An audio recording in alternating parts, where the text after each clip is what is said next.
Bueno, les doy la bienvenida. Feliz primavera para el hemisferio sur, feliz otoño para el hemisferio norte. Eh, Le puse a esta reunión un título. Últimamente se me ocurre algún título para poner esto. Esto sería Razón de la Resistencia. Bueno, decía que le puse un título a la reunión de hoy, que es, no sé si se ve bien ahí, Diego, el Perfecto. título, ¿sí? Sí, sí, perfecto. Razón de la Resistencia. Ya van a ver por qué. Bueno, hoy comienza el tramo final de nuestra investigación del año, en el que a las apuradas estamos leyendo prácticamente todas las obras de Freud. No sé cuánto me acompañarán en esto, pero yo por lo menos después de mucho tiempo prácticamente he leído todos los tomos. Eh, bueno, eh, es una investigación eh, realmente extraña. Nunca se me había ocurrido hacer una cosa así antes, y es un año más extraño todavía. Entramos en lo que la vez pasada, un poco en broma, llamé el ultimísimo Freud, que es el Freud de la década de su muerte. Eh, para situarlo,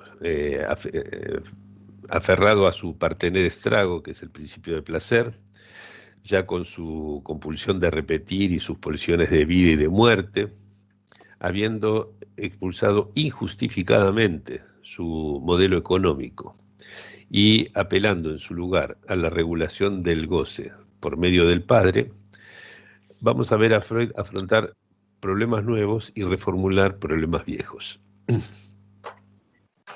La vez pasada discutimos el porvenir de una ilusión, el malestar en la cultura, y tuvimos, gracias a la excelente presentación de Susana Reif, un pantallazo del contrapunto entre modelos basados en el ansia, como el kleiniano, por ejemplo, y basados en la moderación, como el winnicottiano. Entonces, como siempre, repasemos los principales resultados de lo anterior. El porvenir de una ilusión retoma un planteo del problema económico del masoquismo para afirmar que la cultura obliga a renunciar a lo pulsional. ¿Sí? Esto es lo que él dice. Y sobre este punto recayó el grueso de nuestra crítica, ¿sí? Porque, en definitiva, visto con amplitud, la cultura nos ofrece millones de formas de gozar, ¿sí? Entonces, hay allí algo extraño, digamos, entre el planteo freudiano y lo que venimos discutiendo.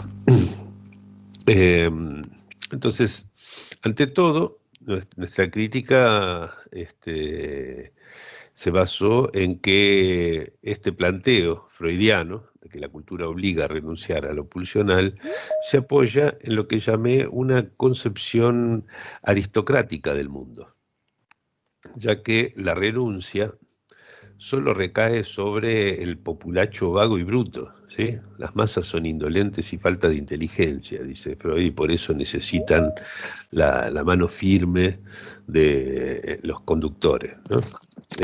Además, porque al remontar la posición anticultural de esas masas, digamos, a la privación de ciertos deseos pulsionales del niño, Freud inadmisiblemente naturaliza un planteo que en definitiva es elitista, ¿sí? O sea que ya ahí, digamos, por su base podemos rechazar esta argumentación. Y en tercer lugar, porque él opina que la interiorización de la compulsión externa en el superyo no se consuma esencialmente en las masas, sino solo en sus líderes, cosa que por lo menos aquí en el país sabemos que es algo falso. Bueno, ¿dónde estaba? Acá. Bueno, eh, y además él cree poder explicar esto como efecto del rechazo a la explotación, ¿sí? Algo que no es más que un prejuicio de clase, ¿sí? Según Freud, frente al mundo hostil, por otra parte, ¿no? Frente al mundo hostil, la primera protectora es la madre, a la que nosotros amaríamos porque impide que muramos de hambre, ¿sí? No porque nos brinde innumerables goces, ¿no? El planteo de Freud en este punto es algo que no tenemos por qué compartir, digamos, que la razón del amor sea porque la madre nos cuida de morirnos de hambre, ¿no? Luego viene el padre como protector, ¿sí? El padre al que nos liga una ambivalencia edípica que va a teñir en lo sucesivo nuestro vínculo con Dios, ¿no? Y al final de ese primer ensayo que vimos la vez pasada, Freud propone como salida la educación laica, ¿sí? Para que la cultura ya no sofoque a nadie más, ¿no? Y, como le dije la otra vez, los 90 años que siguieron a este escrito probaron su error, ¿sí? Porque hubo un avance enorme de la educación laica y, sin embargo, este efecto de malestar en la cultura persistió, incluso tal vez podemos decir que se agravó. Eh, bueno, entonces vamos ahora al otro que vimos la vez pasada, el malestar en la cultura, ¿sí? Parte de los supuestos que nosotros ya criticamos, porque afirma que el principio de placer gobierna hasta que el de realidad lo suplanta, ¿sí? Eh, Me detuve a comentar el hecho de que él opina que como la vida es dura, necesitamos calmantes, así lo llama, ¿sí? Calmantes. Voy a poner el punterito para poder subrayar ahí. Ahí está, ¿no? No podemos prescindir de calmantes, decía Freud. Sean estos calmantes distracciones o sustituciones o satisfacciones sustitutivas o drogas, ¿sí? Pero sí se ve que esos calmantes, en función de la economía de los goces deducible de la tercera, de Lacan, profundizan la pérdida de goce de la vida, ¿sí? Porque son exacerbaciones del goce del sentido y del goce fálico, en detrimento de ese goce de la vida, ¿sí? Lo cual sugeriría más bien invertir la relación causal, la relación de causa-efecto que propone Freud, ¿sí? Él afirma que el objetivo de la vida es la felicidad y que eso implicaría seguir el programa del principio de placer, ¿no? Que es, por supuesto, irrealizable. Con lo cual, en definitiva, toda dicha, toda felicidad es episódica, ¿sí? Por otro lado, dice que un modo de evitar el dolor es matar las pulsiones o gobernarlas, pero se da cuenta de que eso reduce la posibilidad de goce, ¿sí? Al igual que la sublimación, ¿no? Por más que eleve esto que él llama la ganancia de placer, ¿no? Este, También reconoce la existencia de modos de gozar que son eh, irreductibles a la biología, porque son esencialmente culturables, ¿sí? Es decir, que no pueden ser reconducidos a ninguna necesidad de, por ejemplo, economizar gastos de energía, ya que son parcial o totalmente inútiles, ¿sí? Por ejemplo, en la belleza, ¿sí? Y reconduce el malestar cultural a,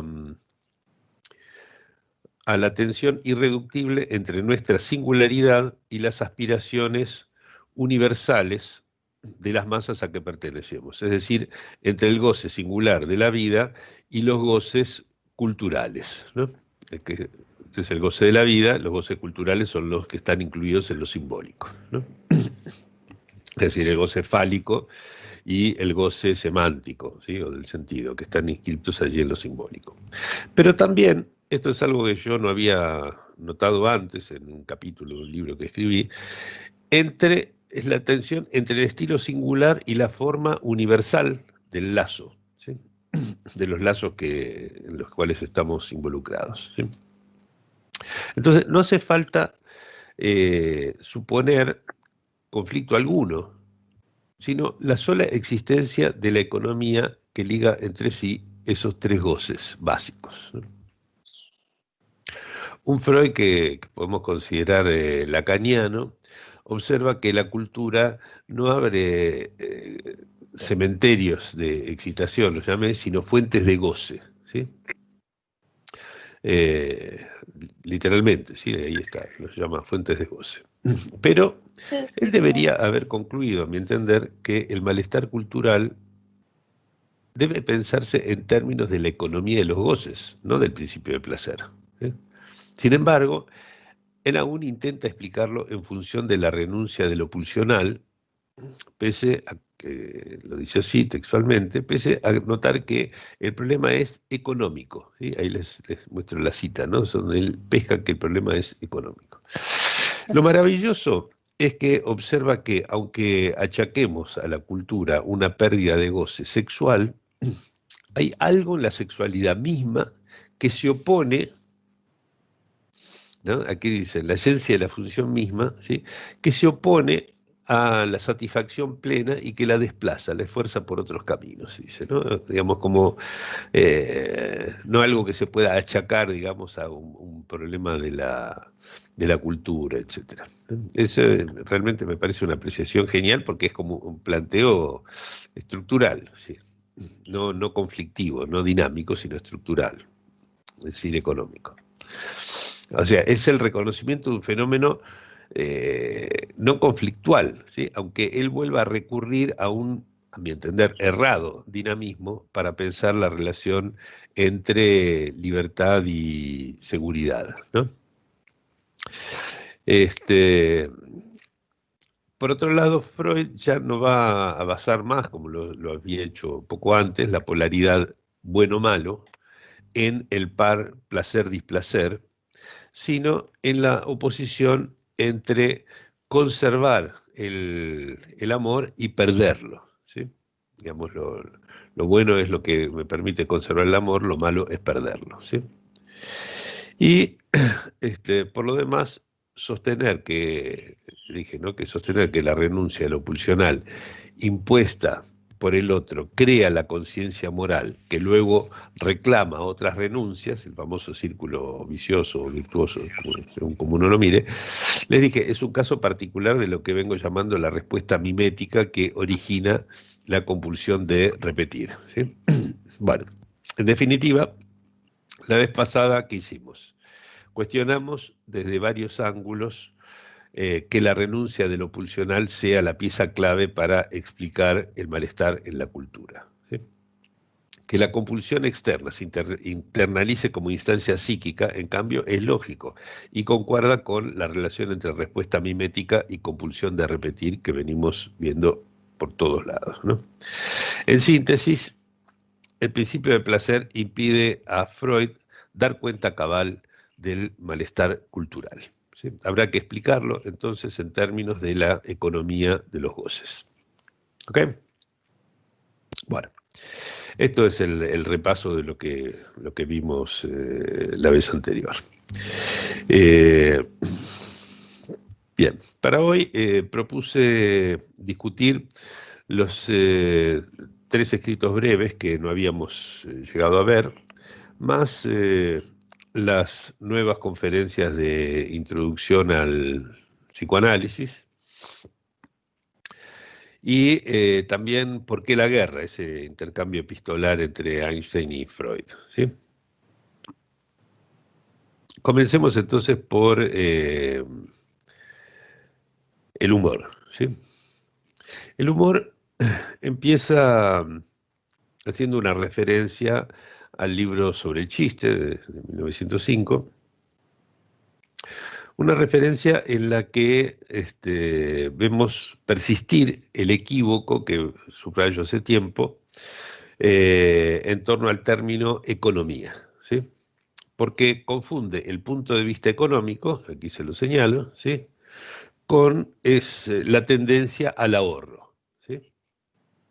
Y por eso se ve obligado a crear esta especie de oxímoron que es la ganancia de placer, ¿no? Si placer es una pérdida de excitación, es como hablar de la ganancia de una pérdida, por eso digo eh, que es un oxímoron, ¿no?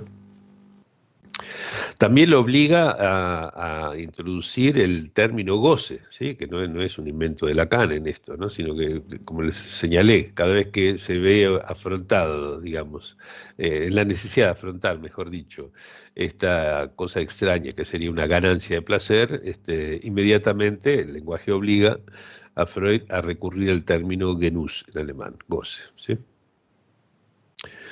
Este, Ese apego al principio del placer lo lleva incluso a confundir una ganancia con un ahorro de gasto, cuando son dos cosas esencialmente distintas. En fin, bueno, el planteo de Freud en este texto, por lo menos en el aspecto económico, falla entonces por la base, porque hay rasgos del fenómeno que no dependen directamente de de esta cuestión, ¿no? Esos que no dependen de la cuestión del ahorro de gasto son los rescatables, digamos, y los más interesantes de este texto. Por ejemplo, Freud observa con mucha sagacidad que hay en el humor un triunfo del narcisismo, así lo dice textualmente, ¿sí? Un triunfo del narcisismo.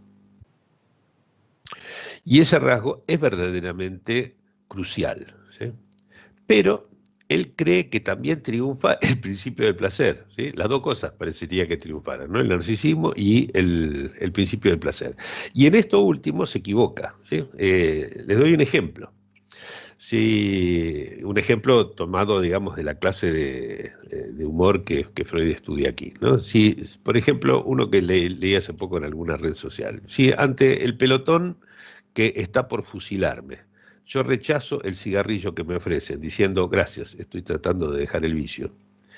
Sin duda, hago triunfar el narcisismo, ¿sí? Pero no el principio del placer, que solo habría vencido si, aún en este brete, yo satisfacía la pulsión. ¿Se entiende? Es más, el mecanismo descrito por Freud viola ese principio, el principio del placer, ya que él lo concibe como un desplazamiento de grandes volúmenes de investidura hacia el superyo, ¿sí? Lo traslada sobre el superyo, dice, ¿no? Estos volúmenes de investidura. Y ya vimos que eso implica reducir la investidura en un lugar, que es un movimiento acorde con el principio del placer, pero para incrementarla en otro lugar, un movimiento que es contrario al principio del placer. ¿Entiendes? Los desplazamientos de investidura de una instancia a otra, en general, ¿sí? No solo aquí, están en la base de la economía que Freud plantea, además, en el otro escrito breve, ¿sí? El texto llamado Tipos libidinales, que es de 1931. Ese es el motivo por el cual le dediqué cierta atención cuando estudiaba la economía de los goces. Le dediqué cierta atención a ese pequeño artículo y todavía más atención le di en mis seminarios de San Francisco que se publicaron este año. Ahora les voy a decir por qué.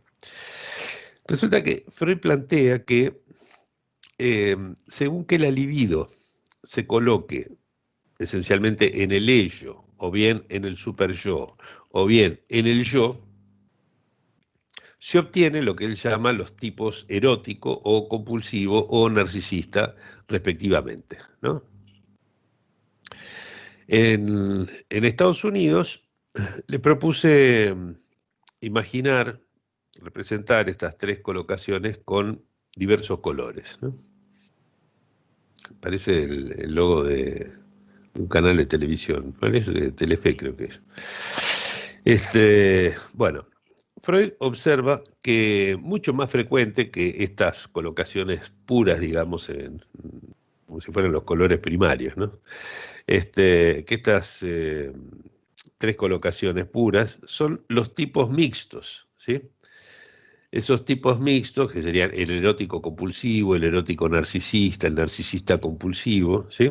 Que podríamos representarlos así, digamos, como combinaciones de mezclas, digamos, de esos dos, ¿no? E incluso dice que podría darse, que sea muy ideal, el caso del equilibrio libidinal perfecto, ¿sí? Una especie de norma absoluta respecto de la cual ¿no? lo llama el tipo erótico compulsivo narcisista, ¿sí? Respecto de la cual los tipos libidinales se obtendrían por desequilibrio en uno o en otro sentido, ¿no? Hay dos que crecen en detrimento de un tercero, ¿sí? O bien que dos decrecen en beneficio de un tercero, ¿no? Son todas esas combinaciones más o menos que les dibujé ahí. Ahora, fíjense que Freud podía haber pensado todo esto sin dificultad en términos de una economía entendida como una redistribución con suma constante. Tenía los elementos para hacerlo, ¿sí? Pese a lo cual termina apelando a un, como se llamaba antiguamente, un deus ex machina, ¿no? Algo salido de la galera, digamos. Porque reconduce las neurosis a conflictos, ¿sí? Conflictos dinámicos entre instancias, algo que, recordémoslo, solo es requerido por el principio del placer, ¿sí?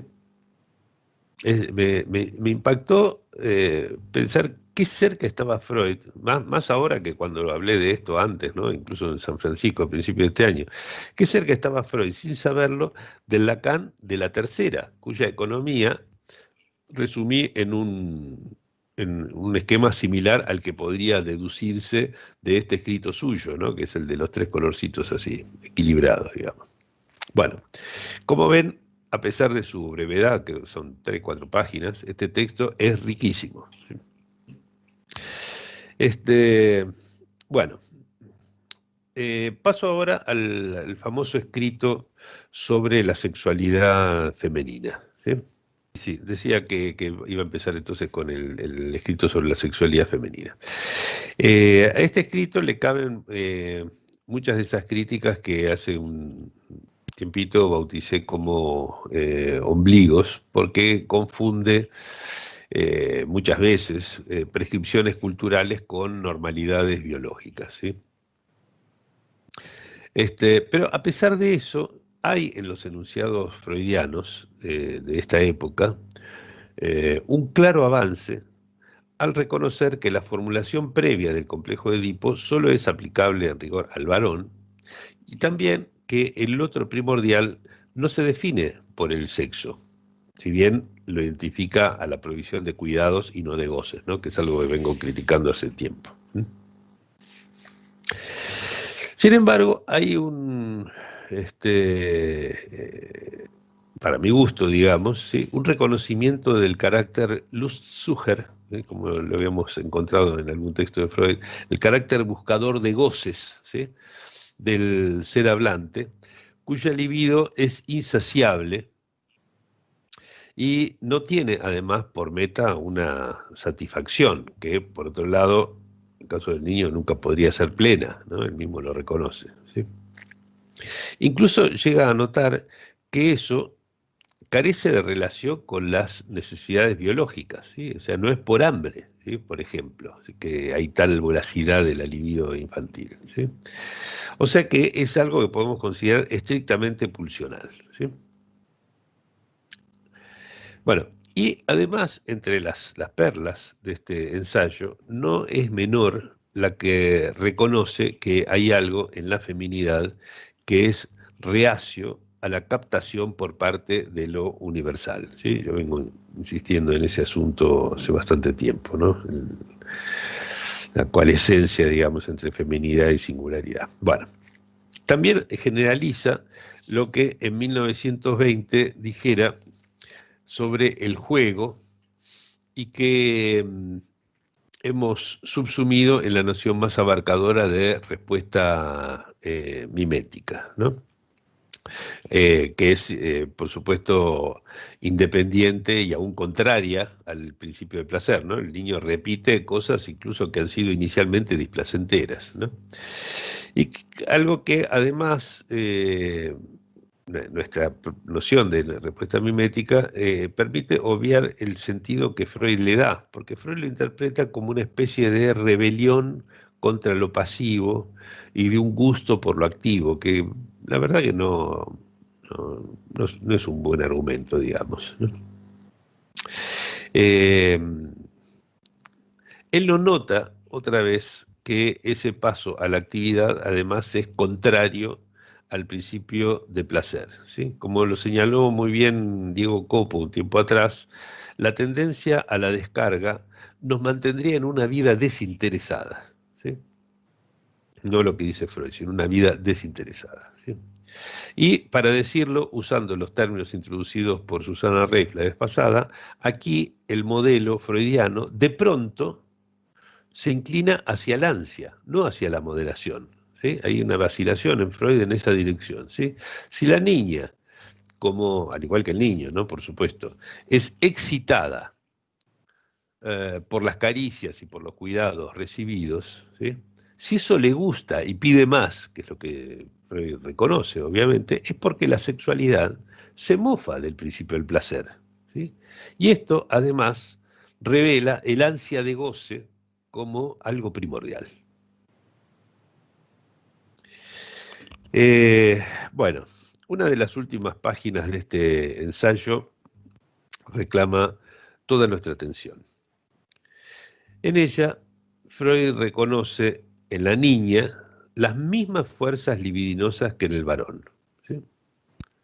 Reconoce también que ambos siguen igual camino al comienzo, cosa muy cierta, y que luego factores biológicos e incluso químicos separan las dos rutas, ¿no? ¿Sí? Ven que habla de sustancias químicas, ¿sí? Factores biológicos, ¿no? Y pese a su aspecto, ¿sí? Nosotros podríamos decir, es otra vez el tobogán biológico de Freud. Sin embargo, a pesar del aspecto de lo que dice en este párrafo, no todo cae aquí por el tobogán biológico. Por eso quiero detenerme en este punto, ¿sí? A pesar de que él habla de factores biológicos, sustancias químicas, de la bioquímica incluso, etcétera, ¿sí? Sin duda, lo que separa los caminos, por supuesto, no son factores biológicos, sino el significante, ¿sí? Eso es verdad, ¿sí? Pero el corte significante, ¿sí? Es un hecho, ¿sí? El corte es un hecho, valga la expresión, ¿no? Parece una metáfora de la castración. El corte es un hecho, ¿sí? Y eso implica distinguir la perturbación que por ello sufren los cuerpos, ¿sí? O sea, hay un corte significante, ¿sí? El significante establece un corte, ¿sí? Y ustedes recuerden que Lacan define en su última enseñanza el goce como la perturbada relación que tenemos con nuestro propio cuerpo. ¿Perturbada por qué? Por el significante, precisamente, ¿sí?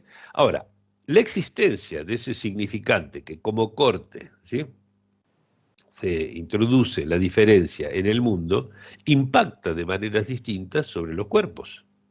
Esto es un hecho, ¿sí? Eh,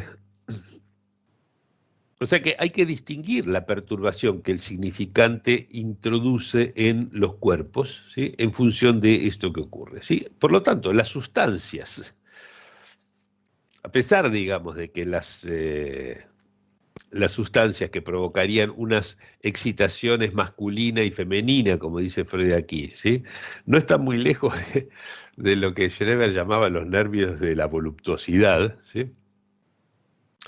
Eh, Hay que entender que el significante también introduce un corte en el nivel de los goces, ¿sí? Que no quepa llamarlos masculino y femenino es otro cantar, ¿sí? Esto es otro asunto. Por lo demás, eh, Freud concluye magistralmente diciendo que hay una única libido, ¿sí? Libido hay una sola. En fin. Bueno, hay cosas como para desglosar con cuidado, simplemente lo quiero mencionar porque tampoco quiero que quede la idea de que cada vez que Freud introduzca cuestiones biológicas, químicas, etcétera, todo hay que dejarlo de lado, ¿no? Hay que poder mirar más allá de esto que está diciendo para ver qué es lo que Freud estaba pescando allí, aunque le diera un modelo causal erróneo, ¿está? Bueno, estos tres textos breves requerían más atención de lo que yo había pensado antes de comentarlos. Así que, pero bueno, vamos a pasar a las nuevas conferencias. De la primera de ellas, son 7 conferencias, de la 29, porque siguen la numeración de las anteriores, esa conferencia que revisa el estado actual de la doctrina de los sueños, tomo precisamente lo que considero el meollo de nuestra reunión de hoy, ¿sí? Dice Freud, lo leo textualmente porque es está en el corazón de lo que vamos a discutir, dice: la resistencia es para nosotros el indicio más seguro de un conflicto, ¿sí? Tiene que haber ahí una fuerza que quiera expresar algo y otra que se avenga a permitir, que no se avenga, perdón, a permitir esa exteriorización, ¿no? Este es un error, ¿sí? Esto que Freud plantea es verdaderamente un error. Un error que me di cuenta, repasando estas cosas, que yo ya había señalado con detalle en la flecha de Eros, ¿sí? Un apartado, ahí lo tiene, página 86 arranca, que se llama Resistencia de lo singular. No me acordaba, ya lo había discutido con cierto detalle, ¿sí? Y que está basado en cosas que dice Lacan, por supuesto, porque ahí estaba discutiendo cosas de la primera enseñanza de Lacan.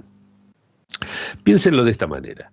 Si yo empujo un objeto y este no se mueve, ¿no? ¿Qué sé yo? Puede ser la pared, por ejemplo. Su resistencia, la resistencia que siento, que experimento, que es un hecho, digamos, experimento esa resistencia, ¿sí? No revela un conflicto entre el objeto y lo que está detrás, ¿sí? Por ejemplo, qué sé yo, entre la pared y mi vecino, ¿sí? Ya en su seminario 2, Lacan lo indica diciendo que aquí les muestro la página, diciendo que la resistencia es del analista porque empuja, porque hace presión, ¿sí?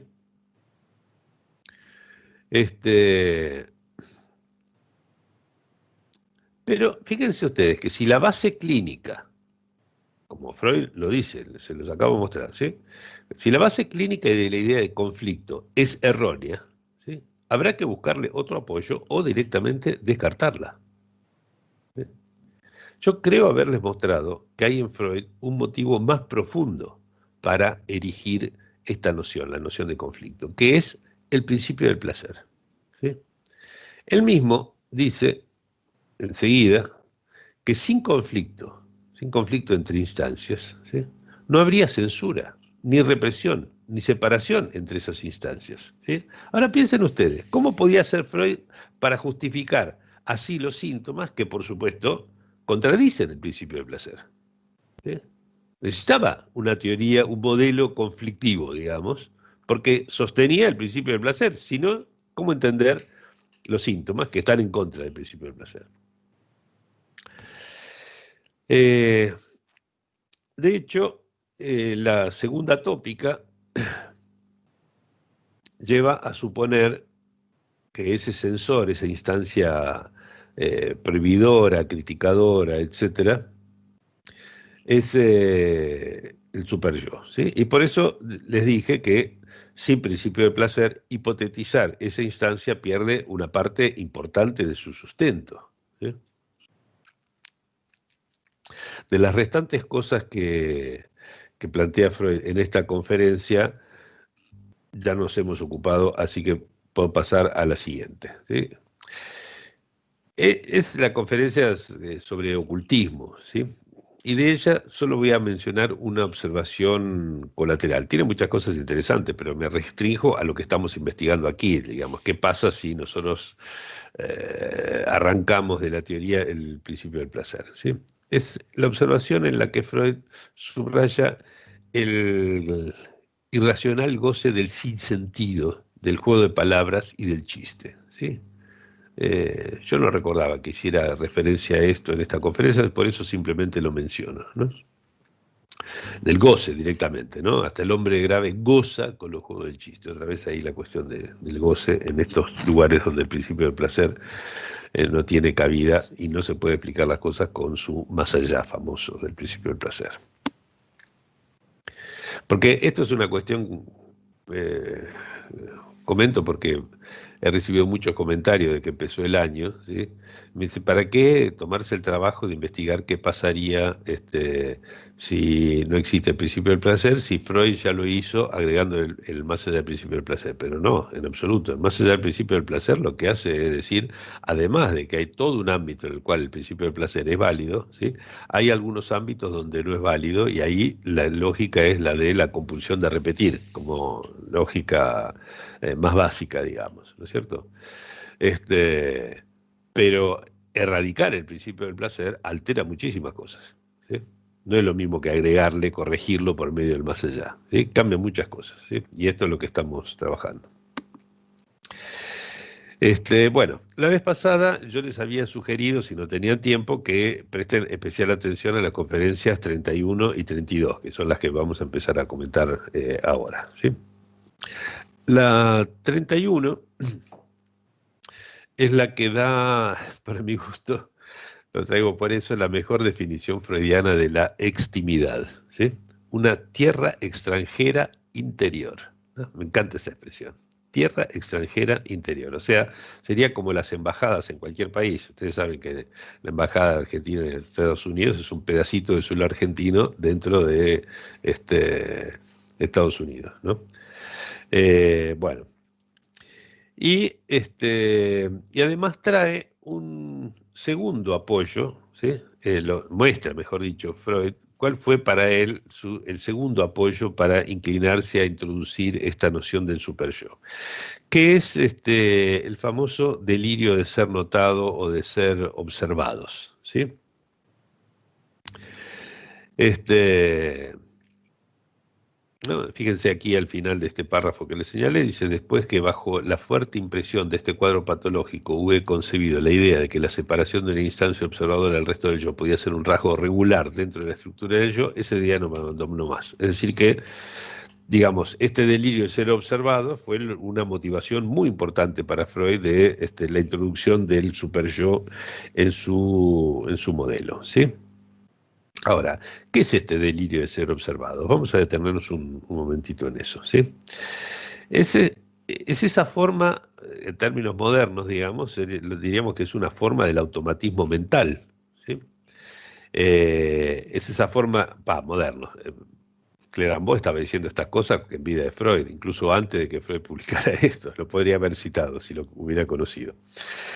Es una forma del automatismo mental en la que el sujeto oye comentar sus actos o anticipar sus pensamientos y sus dichos, ¿no? Acá creo que sí, ahí Freud menciona, ¿no? Es el tipo que está haciendo cosas y escucha que un pensamiento o una voz que dice, ahora va a decir eso, se viste para salir, etcétera, ¿no? Se le llama comentario de actos, anticipación del pensamiento, etcétera, ¿no? Son todas descripciones someras que da Clérambault.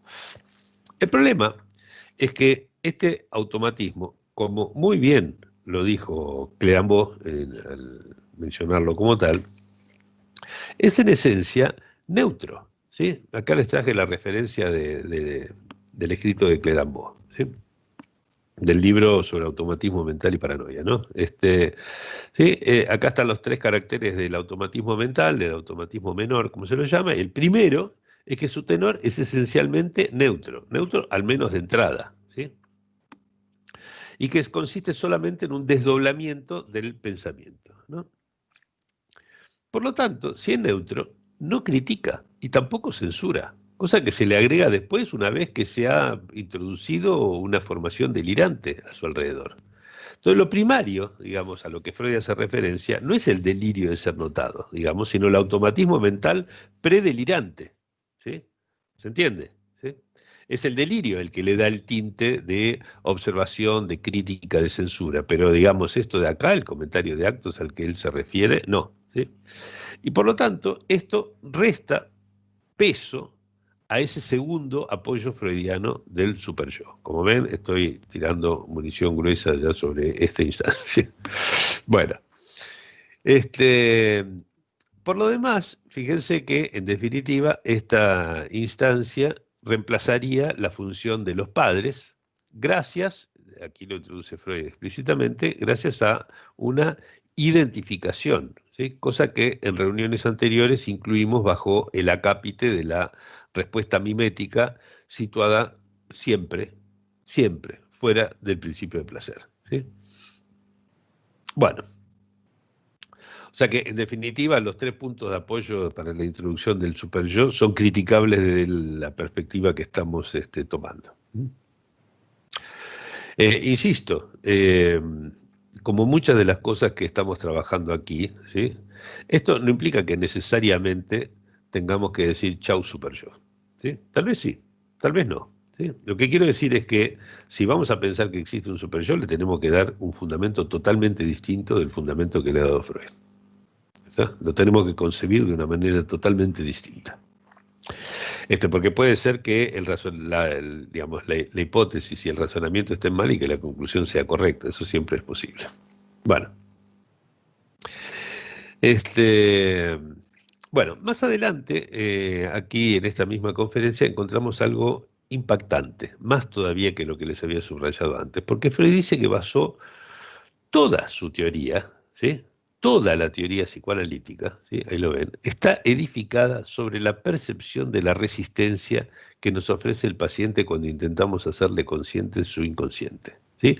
Es decir, no solamente la idea del conflicto, que era lo que habíamos discutido antes, sino toda la teoría psicoanalítica, dice Freud, está edificada sobre esa base, ¿sí?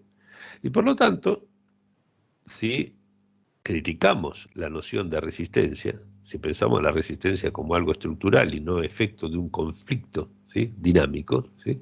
Si pensamos la resistencia como algo que es propio del analista exclusivamente porque empuja y no por algo que revele un conflicto intrapsíquico, digamos,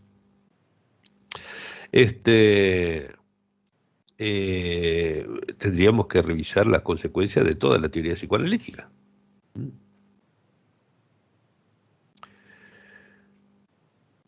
Al paciente, digamos, ¿cuál es el signo clínico de esa resistencia? Que al paciente ya no se le ocurre nada, ¿sí? Y dice Freud, en definitiva, si le digo que se resiste, él nada sabe de ello, con lo cual deduce que su resistencia es inconsciente, ¿sí? Pero podría ser que simplemente no haya existido ninguna resistencia. Esto es lo que estoy tratando de hacerles ver, ¿sí? Simplemente que no haya algo que como cuando empujo la pared, ¿sí? No hay un conflicto, digamos, con mi vecino, por el hecho de que la pared no se mueva.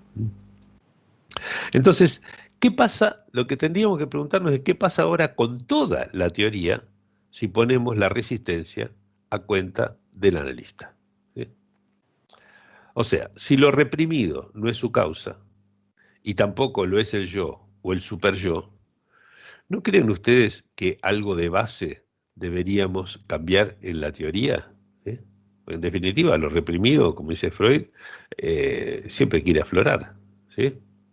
Entonces, esta resistencia, ¿sí? Que tendría que ser del yo o del superyo, etcétera. Si solamente la adjudicamos al psicoanalista, entonces, ¿qué pasa con lo reprimido? ¿No? ¿Qué pasa con la relación entre lo reprimido y su retorno, digamos? Bueno, por otro lado, esto lo dejo con preguntas abiertas, ¿no? Habría que ahí hacer un trabajo enorme, ¿sí? A partir de aquí. Que por supuesto nadie va a hacer porque todo el mundo tiene fiaca de pensar, ¿sí? Tiene mucha pereza de pensar las cosas nuevas. Mejor quedarse con el cuentito que tenemos hasta ahora. Por otro lado, aquí en esta conferencia es donde Freud propone dejar de hablar del inconsciente, ¿sí? Ya no usaremos más inconsciente en sentido sistemático. No me acordaba de esto, es terrible, ¿sí?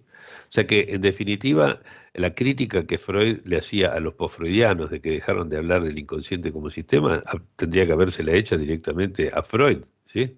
Porque Freud es el que dice, no usemos más inconsciente como sistema, ¿sí? Hablemos del ello, ¿sí? Que es lo que hicieron los posfreudianos y lo que Lacan le criticaba, ¿sí? Ese ello que es descrito como una caldera, ¿sí? Genial, ¿no? Un hervidero de las excitaciones, ¿no? En definitiva, ahora fuera de chiste, de esta manera Freud afianza la reducción biológica de este aparato, ¿sí? Hervidero de excitaciones, ¿no? Una caldera llena de excitaciones borboteantes, ¿sí? Un aparato, fíjense, en el que las palabras ocupan un lugar cada vez más reducido, ¿sí? Cada vez menor, ¿sí?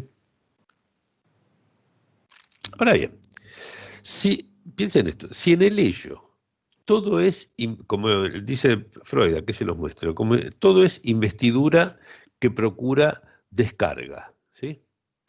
Acá dice, investiduras pulsionales que piden descarga. Creemos que eso es todo en el ello, ¿sí? ¿No? Si todo es investidura que procura descarga y el efecto terapéutico se logra quitando esa investidura, lo dice aquí, ¿sí? Quitarle su investidura energética a eh, esos procesos, ¿sí? El resultado solamente podría ser esa vida desinteresada que mencionaba Diego Copo, ¿sí? O sea, si todo en el ello son excitaciones y la terapéutica es de cargar esas excitaciones, lo que quedaríamos sin excitaciones. Es decir, si no es muerto, por lo menos bastante aplastados, ¿no? Eh, bueno, esta conferencia 31, exquisita conferencia 31, por más que critiquemos tantas cosas de ella, termina con la famosa frase donde ello era, yo debo devenir, o traducciones similares que ha propuesto Lacan, ¿sí? Muy difícil de traducir del alemán. Es una frase que comenté muchísimo en muchos libros y que para nosotros los lacanianos además tiene un sentido muy distinto del que le da Freud, ¿sí? Para Freud es fortalecer al yo, hacerlo más independiente del super yo, ensanchar su campo de percepción y ampliar su organización de manera tal que se apropie de nuevos fragmentos del ello. Nada de esto es lo que nosotros pensamos como lacanianos, que es el sentido de donde ello era, yo debo devenir, ¿sí? Solo agregaré aquí que él dice que esta dirección de la cura, la que está resumida en esta frase, ¿sí? Que esta dirección de la cura es un trabajo de cultura, ¿sí? Como el desecamiento del Zuiderzee, ¿no? Digamos, un trabajo cultural. Y eso, fíjense que implicaría poner el psicoanálisis entonces al servicio de la renuncia a lo pulsional, que es lo que pide la cultura. ¿Ven los impases a los que lleva el principio de placer a Freud? ¿Sí? No es algo que podamos entonces aceptar, digamos, ¿sí? Bien, con esto termino con esta conferencia, paso a la conferencia 32, ¿sí? Esta conferencia repasa las cambiantes ideas de Freud sobre la relación entre angustia y pulsión, hay casi una especie de resumen de la historia, de cómo ha ido cambiando sus ideas. Me llamó la atención notar que él plantea que la angustia neurótica es ante la propia libido y ante la castración, ¿sí? Porque sin duda no son lo mismo, ¿no? Decir que la angustia neurótica es ante la propia libido o que es ante la castración, ¿no? Las dos cosas están, creo que en la misma página, por ahí. Porque en el primer caso, digamos, lo que angustiaría sería la excitación sexual. Y en el segundo caso sería la imposibilidad de esa excitación, ¿sí? Precisamente por la castración, ¿sí? O sea que se ve que algo sigue complicando a Freud en este punto, ¿no? Eh, Más allá de las variantes que él estudia aquí, en el caso del varoncito y de la nena, ¿sí? Y del niño y del adulto también, ¿no? La angustia de castración, en síntesis, en su esencia, corresponde a la pérdida de goce, ¿sí? Mientras que la angustia ante la propia libido solo puede pensarse como ligada al goce mismo, ¿sí? Entonces, ¿en qué quedamos? ¿Sí? Freud lo resuelve de cierta manera, digamos, no pasa de ser percibido este problema para Freud, ¿sí? Él supone una especie de cálculo del yo, ¿sí? Como que el yo calculara, ¿sí? Anticipa, dice así, anticipa el goce que se ganaría, ¿sí? Lo mide con la pérdida del goce por castración, ¿sí? Como si pusiera en la balanza, ¿sí? Y entonces reprime lo primero siguiendo el principio del placer, ¿no? Es decir, si esto, ¿sí? Pesa más que esto, ¿sí? Entonces siguiendo el principio del placer tengo que elegir lo que hace que las cuentas me queden mejor, ¿sí? Sin embargo, fíjense que lo único cierto, más allá de la explicación que Freud le da, en ese caso es que se ha reemplazado el goce pulsional por el goce fálico que compite con él. O sea, se prefirió, digamos, el goce fálico, ¿sí? Y esa, si lo piensan bien, es una relación económica, ¿sí? Más de uno implica menos del otro, ¿sí? Eso es una relación económica, que no requiere, entonces, suponer ni un conflicto, ni tampoco el famoso principio de placer, ¿sí? Yo creo que este tipo de relaciones económicas, ¿sí? Donde más de uno implica menos de otro, ¿sí? Ha sido lo que Freud, que obviamente tenía, digamos, una aprehensión exquisita de la clínica, ¿sí? Modeló, sin embargo, en términos de conflicto, ¿sí? Como de una dinámica, ¿sí? Como de oposición, ¿sí? Cuando se podría haber pensado, si no hubiera sido por este equívoco, digamos, del término de economía y su apego incondicional al principio del placer, no podía haber pensado en términos de redistribución con suma constante, ¿sí? Como por otra parte tantas cosas hizo a lo largo de su obra, ¿sí? Bueno, no necesito pasar en revista a otras cosas cuya crítica ya nos ocupó. Sí, quiero resaltar que Freud no logra escapar del tobogán biológico cuando se trata de su mitológica pulsión. Y aún llega a hablar de una supuesta psicología biológica. Wow. Bueno, cuando se aleja de esa psicología biológica, ¿sí? Nos brinda, por supuesto, sus mejores intuiciones. Por ejemplo, cuando roza una economía de las satisfacciones pulsionales, ¿no? En las que las satisfacciones pulsionales podrían sumarse unas con otras o sustituir una a la otra, etcétera. Ahí tenemos la intuición de una economía de las satisfacciones pulsionales que está a nada de la economía de los goces de Lacan, ¿sí? Pero cuando se acerca a esa psicología biológica tenemos las peores cosas dentro de los modelos freudianos. Por ejemplo, cuando toma como pulsiones el hambre y la sed, cosa absolutamente inadmisible, ¿sí? Bueno, un, eh, un comentario especial merece la pulsión de destrucción, que ya hemos venido discutiendo en reuniones anteriores, ¿sí? Las últimas dos reuniones. Freud la deriva a esa pulsión de destrucción, Freud la deriva del sadismo y del masoquismo, ¿sí? Lo dice textualmente, ¿sí? De ahí surge su idea, ¿sí? Sadismo y masoquismo que son enigmáticos, ¿sí? Para la teoría de la libido solo debido al principio del placer, ¿sí? En particular dice el masoquismo, sí, por supuesto. ¿Cómo entender el masoquismo si estás apegado al principio del placer? Eh, Dicho en otros términos, sin el principio del placer no hay misterio en el masoquismo y además es innecesario suponer entonces una pulsión de destrucción, ¿sí?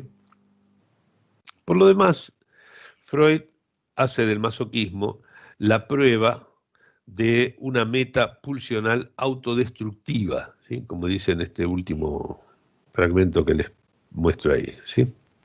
Pero la verdad que no hay nada más alejado de esta, ¿no? Si ustedes ven cómo son las prácticas masoquistas, o aunque sea leen La Venus de las Pieles de Sacher-Masoch, ¿sí?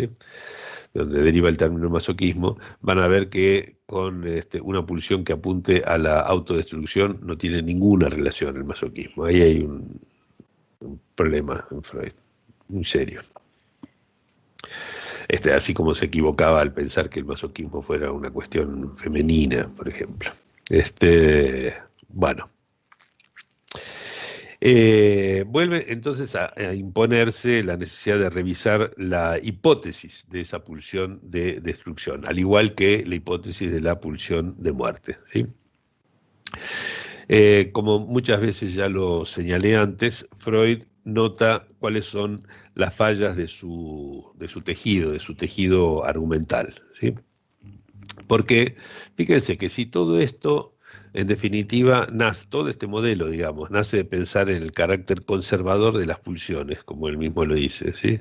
Lo cual significa que las pulsiones buscarían reproducir un estado anterior, ¿sí? ¿A qué estado anterior aspirarían las pulsiones eróticas si buscan una agregación creciente? ¿No?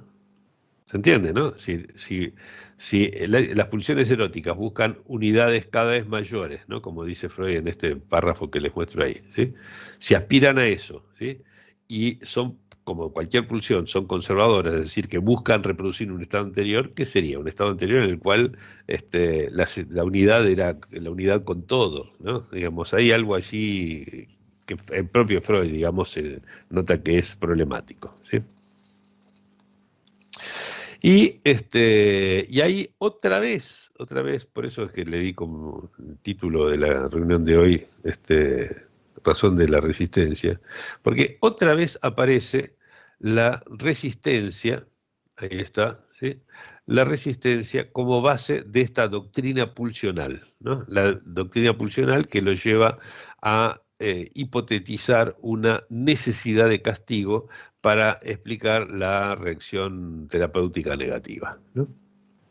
Piense que mucho más lógico habría sido recordar el carácter supuestamente conservador de las pulsiones, ¿no? Si las pulsiones son conservadoras y yo quiero modificar algo en las pulsiones, obviamente que la pulsión va a querer quedarse en lo que estaba antes, si es conservadora. O sea que, en fin, se ven los problemas, los falsos problemas que introduce en Freud la existencia del principio del placer. Sin eso todavía la vida habría sido más fácil, realmente. Bueno. La conferencia sobre la feminidad, pasemos a esa. Por supuesto, merece críticas que ya planteé en el libro de Ombligos, pero también merece nuestro reconocimiento por el hecho de que en ella Freud supera, al igual que en el escrito sobre sexualidad femenina, supera muchos de sus propios prejuicios acerca de las mujeres, ¿no? Hay un avance de Freud, no todo, por supuesto, sigue teniendo unos cuantos, ¿sí? Este, pero en cuanto al tema que este año discutimos, solo quiero señalar las referencias a esa especie de barril sin fondo de ese Lustsucher, buscador de goces, que es el niño, ¿no? Ahí está el ansia de la que hablaba Susana Reif la otra vez, ¿no? Parece más bien que el ansia del niño por su primer alimento es insaciable, ¿sí? Y las exigencias de amor de los niños no tienen medida, exigen exclusividad, cosa que cualquiera que tenga un hijo puede constatar sin dificultad, y quien no tiene un hijo y ve cómo son los hijos con los padres también lo puede constatar. Bueno, digo, porque este carácter Lustsucher, ¿no? Buscador de goces, es lo más opuesto que existe a la hipótesis de un principio de placer, ¿sí? Hay una sola cosa que quiero comentar de la conferencia 34, que es esa conferencia que habla sobre las secesiones en el movimiento psicoanalítico, ¿no? Porque la verdad me llevó a preguntarme si acaso nuestra propia crítica, la que estamos haciendo este año, eh, merece ser llamada secesionista, ¿sí? O sea, ¿seremos nosotros secesionistas por estar planteando esta crítica? Y la verdad que creo que no, ¿sí? Eh, Fíjense lo que dice Freud. Diego se ríe. Este, Según Freud, el edificio del psicoanálisis, miren acá, ¿no? El edificio del psicoanálisis tiene una unidad, ¿sí? Y no puede tomarse un elemento solo de él, ¿sí? Ahora, si ustedes leen el texto, van a ver que él dice que una secesión supone hacer de este nuevo, de este elemento, un nuevo todo, descuidando e ignorando todo el resto, ¿sí? Por ejemplo, Rank con su trauma de nacimiento, ¿sí? O el complejo de inferioridad de Adler, esas cosas, ¿no? Tomar una cosita, se quedan con eso y descuidan todo el resto, ¿no? Esto es lo que Freud dice, esto es una secesión, ¿sí? Mientras que lo que nosotros hacemos aquí es retirar con muchísimo cuidado y delicadeza, ¿sí?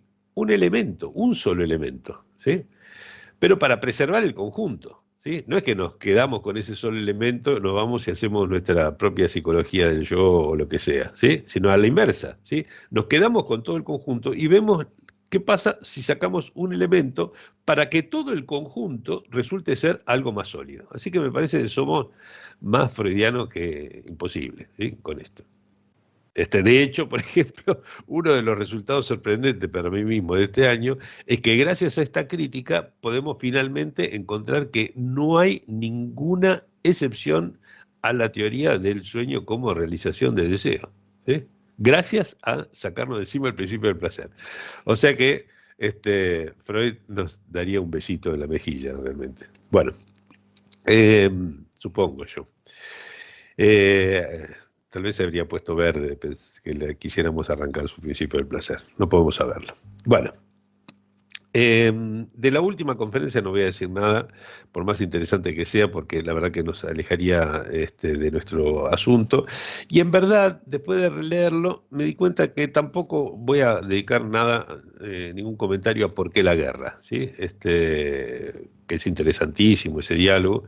Porque la verdad que el valor que tiene para nosotros no reside más que en la forma exacerbada que Freud da a sus consideraciones previas acerca de la pulsión agresiva que ya critiqué y ya, digamos, sería volver a repetir las mismas cosas, ¿sí? Entonces, prefiero dedicar tiempo a ver qué conclusiones se desprenden de lo visto hoy, ¿sí? Y de paso les voy a mostrar aquí lo que propongo para la próxima vez, que sería del último tomo ya de las obras completas de Freud, trabajar estos dos largos ensayos, ¿no? El Moisés y la religión monoteísta y el esquema del psicoanálisis. Vamos a ver, hay muchas cosas que van a resultar folclóricas, digamos, y sin ninguna relevancia, pero hay algunas, como por ejemplo esto del apartado sobre el progreso de la espiritualidad, renuncia de lo pulsional, etcétera, que en el texto de Moisés y la religión monoteísta, a la cual por otra parte dediqué muchos comentarios en el texto del libro sobre la tumba de Freud, con otras miras, digamos, que la de ahora, eh, pueden remitirse. Entonces, lean de todos modos para ver la estructura general de esta especie de patchwork que es Moisés y la religión monoteísta, y por supuesto el esquema del psicoanálisis, que es teoría pura y dura, donde Freud, por así decirlo, trata de resumir a qué han llegado sus concepciones al final de su vida. Es un texto póstumo, ¿no? Escrito ya, digamos, con un pie en el tren que lo iba a llevar para Londres, y creo yo, si mal no recuerdo, y ya muy, muy enfermo, ¿no? Este, bueno, entonces vamos a dejar esto así. Sacar las cositas estas, así ya. Bueno, saqué ya la pantalla compartida, ¿no, Diego? Sí, Ok, perfecto.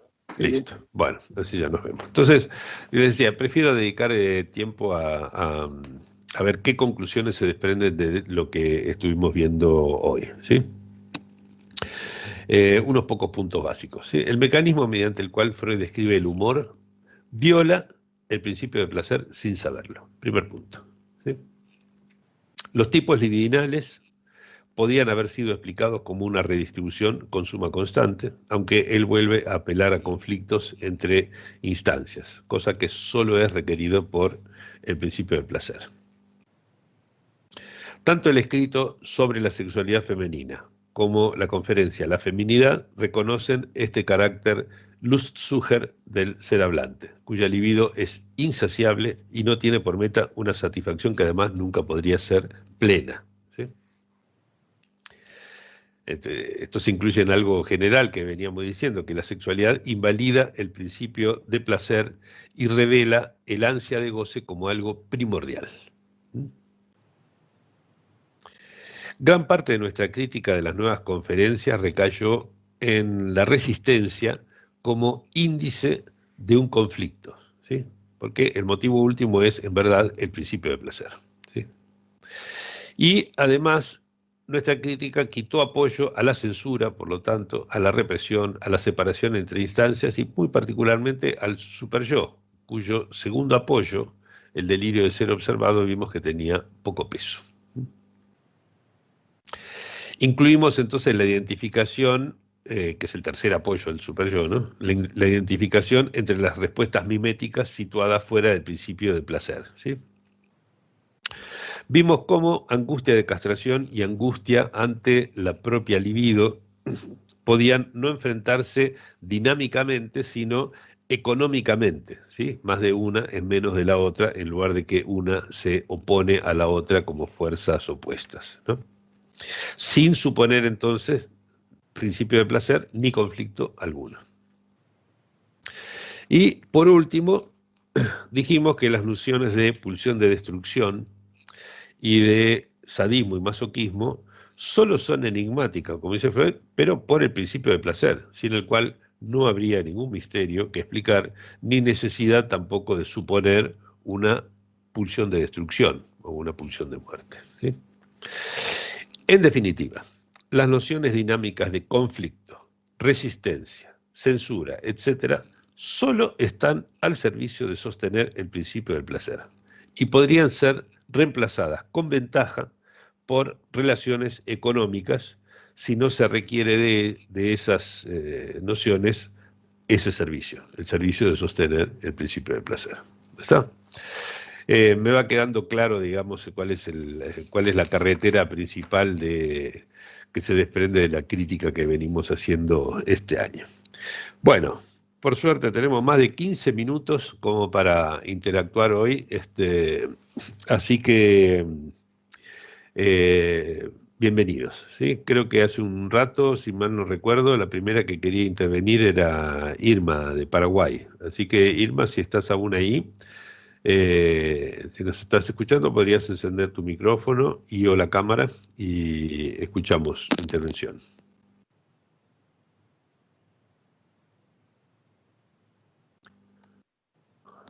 No sé si me está escuchando, pero nosotros la escuchamos a ella.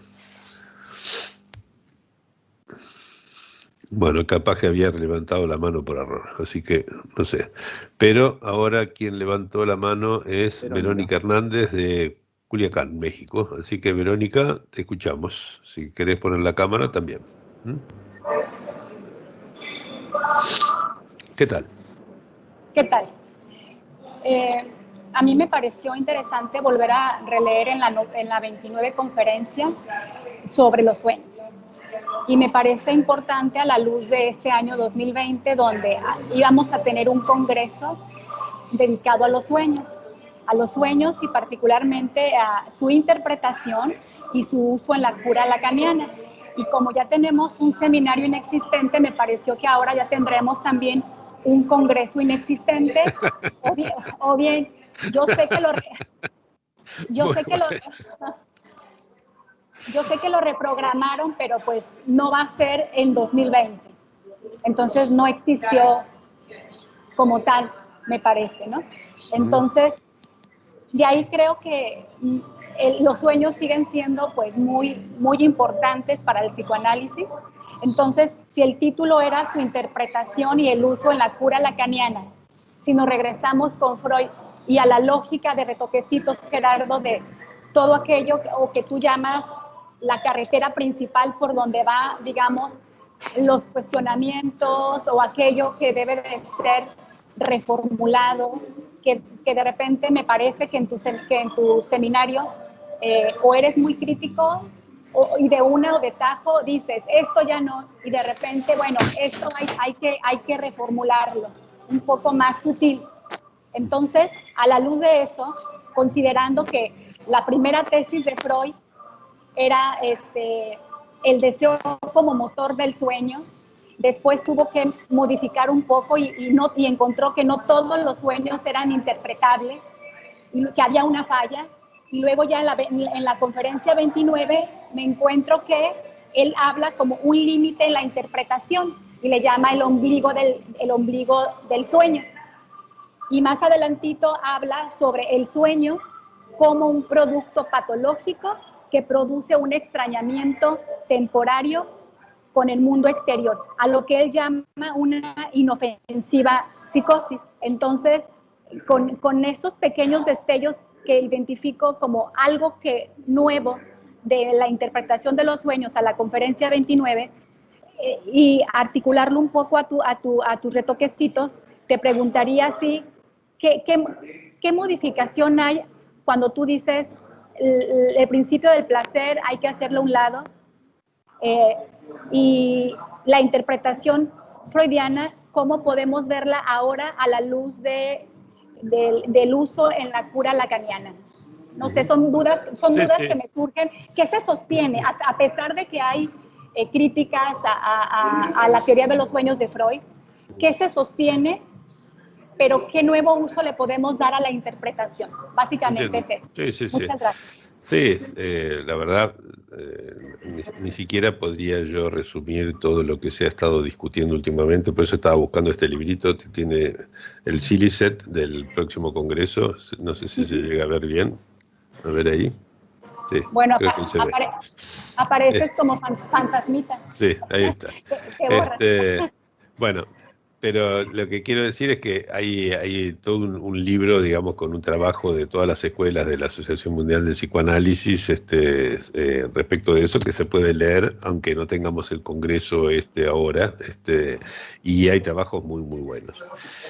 Por supuesto, hay muchas cosas que son seguir diciendo lo que ya se ha dicho antes. Nosotros introdujimos aquí algunas cuestiones nuevas, no somos los únicos en introducir algunas cuestiones nuevas, que tienen que ver con el hecho de que hay ciertos sueños que Freud e incluso Lacan situaban más allá del principio del placer, que podemos situar como reincluir, ¿sí?, en la realización del deseo si obviamos el principio del placer.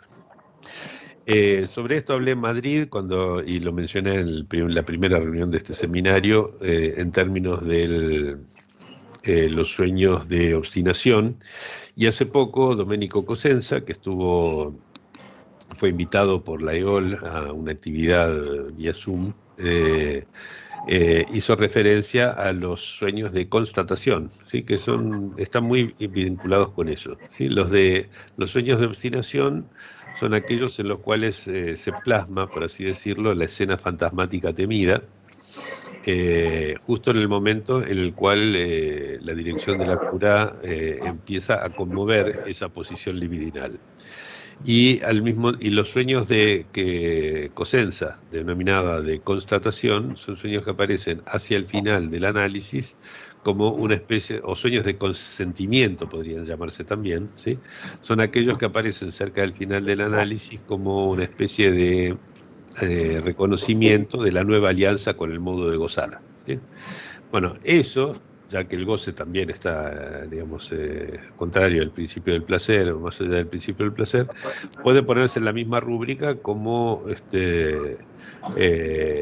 algo que no contradice la tesis del sueño como una realización del deseo, si obviamos el principio del placer e incluimos el deseo de gozar, ¿sí?, que es una noción que se desprende de todo lo que estamos trabajando este año en el seminario.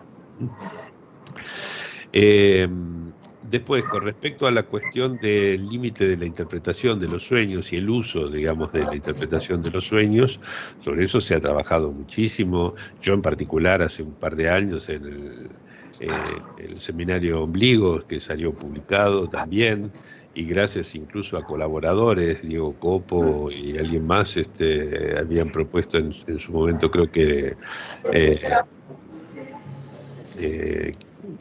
Silov, si mal no recuerdo, en su momento me habían propuesto ampliar la noción de ombligo para incluir a partir del ombligo del sueño.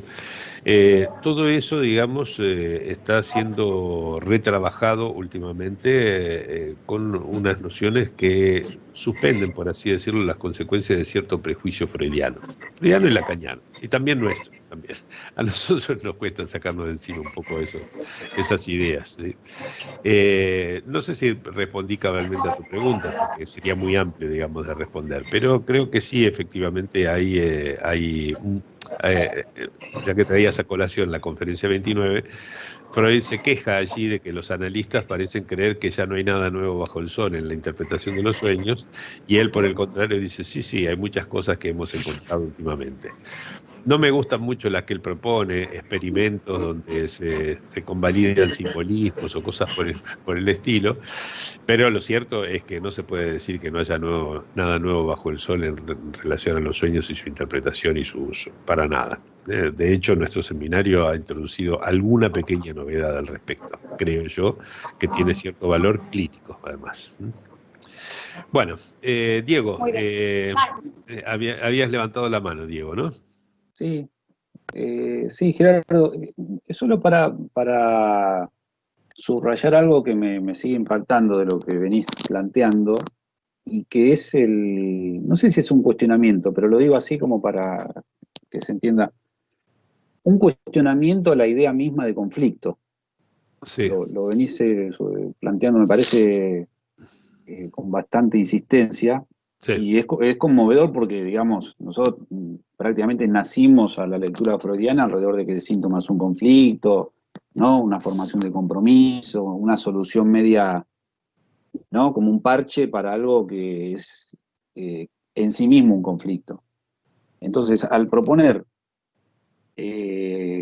encarar la cuestión, por ejemplo, del síntoma propio, no desde el conflicto, sino desde la economía, y desde la economía, y ahí está la cuestión, ¿no? La economía, ya no de dos instancias que se contraponen, ¿no? Una fuerza de un lado y una resistencia del otro, sino del camino y el movimiento que puede hacer una fuerza, una trayectoria, algo así. o un flujo libidinal. Un flujo, exactamente. Como decías vos, ¿no? Un flujo que de repente no puede canalizarse por un determinado camino, desborda, se va para otro lado y no hay un conflicto. O sea, hay una captación de efectos. Por Sí, sí. ejemplo, se desbordó. Como si vos dijeras, uy, se desbordó algo. Es Sí, sí. El volcán de harina del que hablaba cuando claro, hacía mis claro. videos. Con lo cual, digamos, tiene dos consecuencias. Digamos, la primera, si nosotros salimos, digamos, de esa idea conflictual, también nos transforma en nuestro propio lugar porque nosotros somos con esa idea una especie de normalistas, en el sentido de que algo, digamos, a raíz de un conflicto presenta una anomalía y nosotros somos como los reparadores y no salimos mucho de la noción de síntoma de la medicina. Lo digo así para conversarlo, no sé.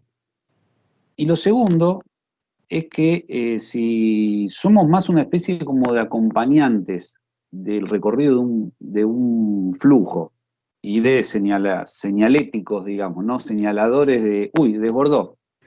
Sí. Me llamó mucho la atención la palabra que usaste para la charla de hoy de la razón. Y de casualidad estoy leyendo unos teóricos que daba el profesor Dotti acá en la Facultad de Filosofía y Letras sobre dialéctica, Ujú. sobre dialéctica hegeliana, y una definición que él da de razón es la de movimiento. O sea, él dice, el sujeto no es el sujeto del yo pienso con el que estamos acostumbrados a entender y que Lacan hizo todo su forzamiento para separar el yo del sujeto, sino que la razón es el sujeto.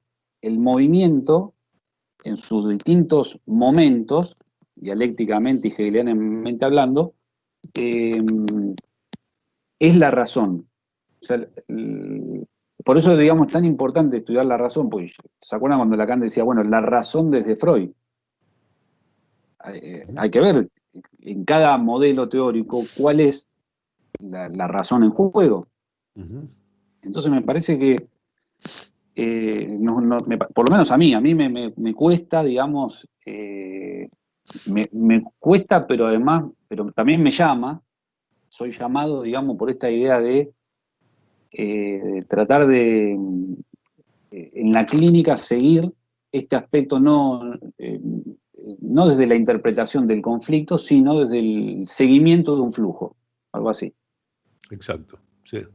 Sí, sí, y por lo tanto, ¿cómo dar razón, para volver al término, Mm. cómo dar razón de esos fenómenos clínicos en los cuales Freud se apoyó para construir todo un modelo que tiene que ver con conflictos, resistencias, represiones, etcétera, ¿no? Pues los fenómenos nosotros los vemos. Cuando nosotros hablamos de la existencia de conflictos, por supuesto, clínicamente es un observable, ¿sí? Ahora, que ese observable clínico, ¿sí?, tenga que pensarse como un conflicto entre instancias psíquicas, ¿sí?, eso ya es un problema. Y fíjense que Lacan mismo prácticamente no hace referencia al aparato psíquico y a las instancias, ¿sí? Usa otras cosas, ¿sí? Si se refiere a instancias o aparato psíquico, lo hace simplemente cuando está comentando a Freud, ¿sí? Pero para armar su discusión, no. ¿Por qué? Porque él siempre mantuvo una actitud fenomenológica, es decir, no hablaba de lo que no podía encontrar en la experiencia misma, no hacía hipótesis sobre cosas inexistentes, por así decirlo. Entonces, me parece interesante pensar esto. Nosotros tenemos que dar razón de un montón de fenómenos clínicos que Freud, por supuesto, pescó muy bien, obvio, que los pescó muy bien, fue el primero en notarlos y nos lo transmitió de una manera brillante realmente, pero la razón que damos de ellos tal vez tenga que ser diferente, ¿sí? Es decir, tenemos que hacer un movimiento de la razón, valga la redundancia en este caso, un movimiento de la razón un poco en contra de nuestra inercia psíquica que nos lleva a pensar que si lo dijo Freud debe ser así, y pensar las cosas, barajar y dar de nuevo en algunos aspectos. ¿Ok? Es un poco ese es el desafío. Bueno, no sé si alguien más, alguien levantó la mano y después la volvió a bajar, creo. No sé si era Irma o alguien más. ¿Alguien más quiere intervenir? Pueden prender su micrófono y participar. Gerardo. Felipe, bienvenido a Chile. ¿Qué tal? ¿Qué tal? ¿Qué tal? No sé, quizás solo para traer una referencia bibliográfica una lectura con la que he ido acompañando tu seminario, sí. Justamente que es el seminario 2, ¿no? Que hoy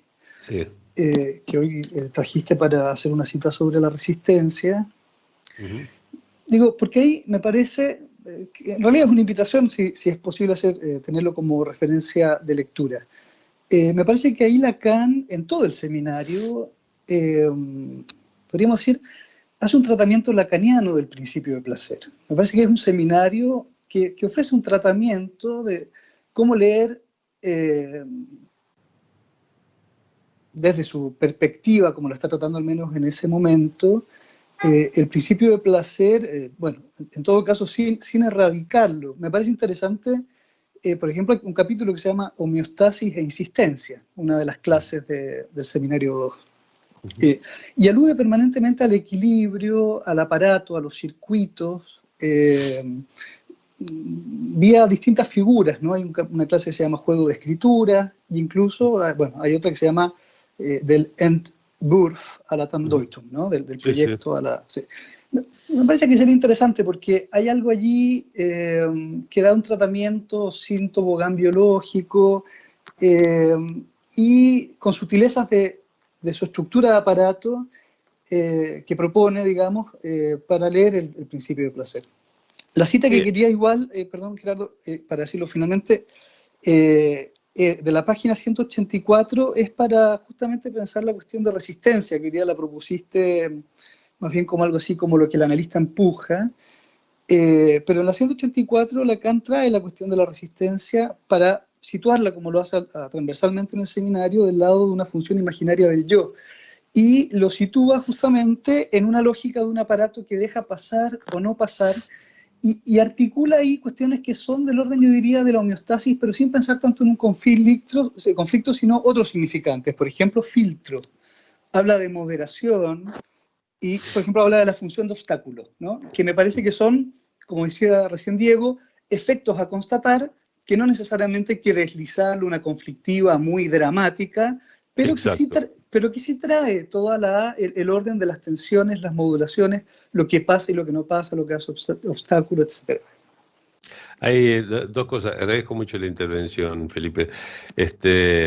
Primero, es interesante porque el equilibrio que plantea Lacan en ese seminario 2 y en todo el escrito sobre la carta robada, etc., es un equilibrio en la repetición. Es decir, es un equilibrio situado en el más allá del principio del placer. ¿Bien? Y a pesar de eso, digamos, ese estado de equilibrio que se daría por la repetición ciega de ciertos significantes con cierta estructura sobredeterminada, bla, bla, bla, todo lo que conocemos, digamos, del trabajo que hace Lacan al respecto, la idea que él tiene es que eso mantiene cierto equilibrio, pero es un equilibrio en el sentido de constancia del goce repetido. ¿sí? Es decir, no algo que apuntaría, por así decirlo, a la moderación, para retomar los términos que me encantaron de Susana Reif, sino más bien al ansia del aparato, al ansia inagotable, ¿sí? Ese es el primer punto. Y el segundo, efectivamente, sí, hay que pensar que obstáculo, ese término me gustó mucho, no lo recordaba, pero que está presente en el esquema Z, lambda, etcétera, de Lacan. Obstáculo no es lo mismo que conflicto, ¿sí? Digamos, obstáculo significa que para ir por un camino no puedo ir para ir hacia un lugar no puedo ir por cualquier camino, porque en algunos lugares me topo con un obstáculo, y eso no significa que haya sido una resistencia, ¿no?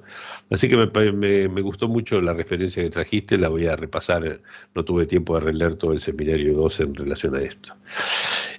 Bueno, gracias. Susana, te veo allí queriendo intervenir. Poné tu micrófono si te escuchamos. Dale, Es ahí. un segundo, es Sí. un segundo.